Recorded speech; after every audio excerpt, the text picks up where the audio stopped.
Hey everyone, Nitrofreak here, and welcome to another episode of Top 3, where we look at 3 examples from a specific sports topic. Some games just don't go right for your team, they lose. But sometimes your team is down to 2 or more possessions, and it is looking like you're going to lose. But in the end, the other team has a massive meltdown, and your team comes back and wins. This video will commemorate my top 3 Philadelphia Eagles games of all time, where the Birds came back to win in impressive fashion. Before we begin, what are your favorite come-from-behind games for the Philadelphia Eagles or whatever team you root for? Comment about it in the comment section below. I'd love to read it.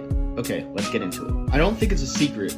One of the biggest AFC rivals that the Philadelphia Eagles have are the New England Patriots. The reason why is because the Eagles lost to them in Super Bowl 39. After the loss, the Patriots continue to be a dynasty, and they continue to be one of the best teams in the league. But the Eagles, on the other hand, would contend, but would never truly replicate the same success the Patriots had. The winning streak that Tom Brady, Bill Belichick, and the Patriots would have against the Philadelphia Eagles would end on a Week 13 game at Gillette Stadium in Foxborough, Massachusetts. The 4-7 Philadelphia Eagles would start the game against the 10-1 Patriots like clockwork. The Pats would go up 14-0 by the middle of the second quarter after 2 passing touchdowns by Tom Brady, James White, and Danny Amendola. The game was looking suspect at best. However, that lead would not last long as Sam Bradford would take the Philadelphia Eagles on a 60-yard drive that would cap off with a Bradford to Ertz touchdown, and then right before the end of the half, Chris Maragos would block a Ryan Allen punt that would be covered by Najee Good that would be returned for a touchdown, and it would tie the game. The third quarter may have been one of the worst quarters in Tom Brady's career, and the Patriots scored 0 touchdowns and threw 1 interception to Byron Maxwell and the other to Malcolm Jenkins in the red zone. That was returned for a 99-yard touchdown. Jenkins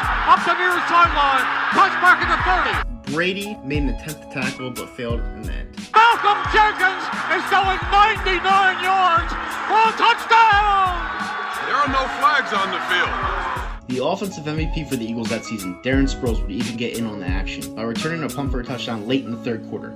Again, there was an attempt to tackle Sproles down the sideline, but it would fail in the end. There goes Sproles, mighty mouse on his way to the end zone. The Pats almost came back, but in the end, Brady would fail to convert on a 4th down passing play after scoring 2 straight touchdowns. Let's just say the Eagles had no business being in that game, and it was not only not expected for them to win the game, it was also not expected for them to come back, because let's face it, the New England Patriots are one of the more disciplined teams in the league, if not the most disciplined team in the league. I also am proud to say, the Eagles would play these very same Patriots 2 years later in Super Bowl 52. Yes, we did win to earn our very first Super Bowl win in a game where the Eagles had to come back with 8 minutes left, down 1 point in the 4th quarter. Let's just say for most, that it lessened the hatred against the Patriots a little bit. However, who could forget the one time the Pats lost to crazy-eyed Sammy Sleeves and Chip Kelly? My next favorite Eagles comeback occurred back in the 2003 NFL season in the divisional round of the playoffs on January 11th, 2004 at Lincoln Financial Field. The 12-4 Eagles were going to play the 10-6 Green Bay Packers, who were coming off an overtime win against Seattle. Of course, the Eagles came in as the favorites, and were ready to make up for previous seasons, especially where the Buccaneers closed Veterans Stadium. But at the beginning of the game, it wasn't looking like the Eagles were going to win. By the middle of the second quarter, the Packers had already scored 2 touchdowns by way of Brett Favre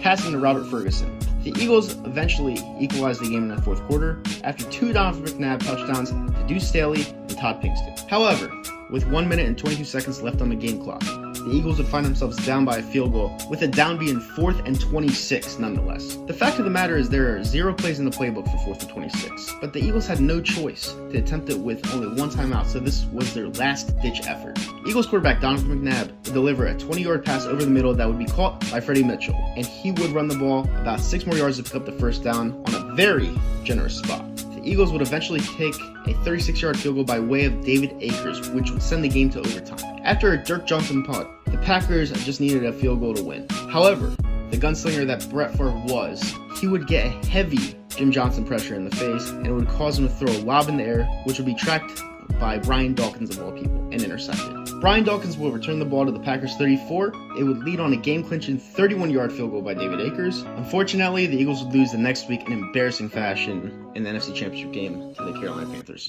But this game will always be remembered by Eagles fans as the 4th and 26 game, where they needed 26 yards on a single play to stay in the game. It also started a huge obsession with the Eagles fans with Freddie Mitchell, who told people to bless his hands and wore oven mitts.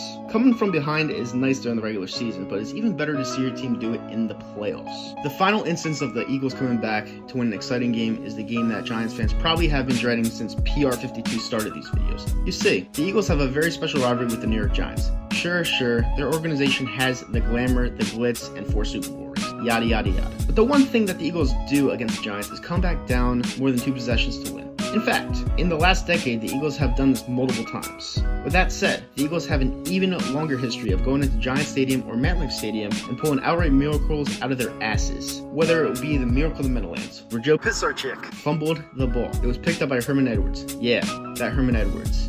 You play to win the game. And it was returned for the game-winning touchdown. Then during the 2003 season, Brian Westbrook returned a game-winning punt for a touchdown in the Miracle of the Meadowlands number 2. Fast forward to week 15 of the 2010 season, where the Eagles were coming in at 9-4. And well, so were the New York Giants in a game that was practically for the division. Now, let's just say for the first 51.5 minutes, they were extremely terrible for the Philadelphia Eagles. To summarize, the Eagles had lost the ball twice on fumbles, one by Jeremy Maclin and the other by Deshaun Jackson. Then, Michael Vick threw a costly interception. Eli Manning torched Eagles cornerback Demetri Patterson for 2 touchdowns thrown to Mario Manningham and one to Hakeem Nicks. And suddenly the Giants were up 31-10 after Eli Manning to Kevin Ball's touchdown with 8 minutes and 30 seconds on the clock. Then out of nowhere, the Eagles turned on the switch. Michael Vick came alive, and he started with a 65-yard touchdown pass to Brent Selleck. At the 20, at the 15, 10-5, touchdown!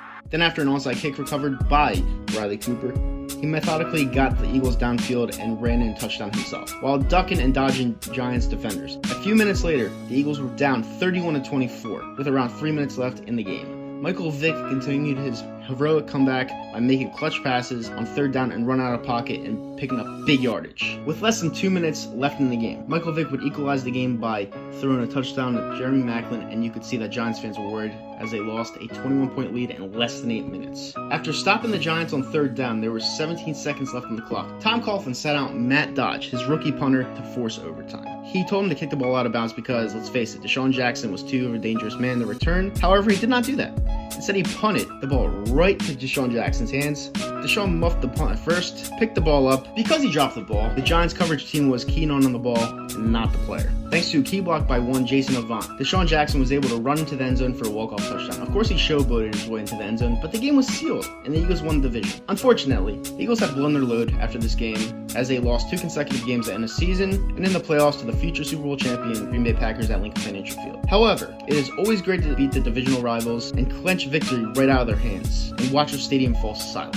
Unfortunately, many people will say that this was the game that sparked the New York Giants run of 2011, where they won Super Bowl 46. But it was funny how Tom Coughlin acted like a big baby and threw his clipboard to the ground like a petulant child. One moment that Eagles fans will never soon forget. Thank you everyone for watching this episode of Top 3. Again, if you have any examples of the Eagles coming back from behind to win a tough game, if so, leave it in the comment section below. Also, if you have any other categories for a future Top 3 video, please also leave it in the comment section below. Thank you, and have a great Eagles day.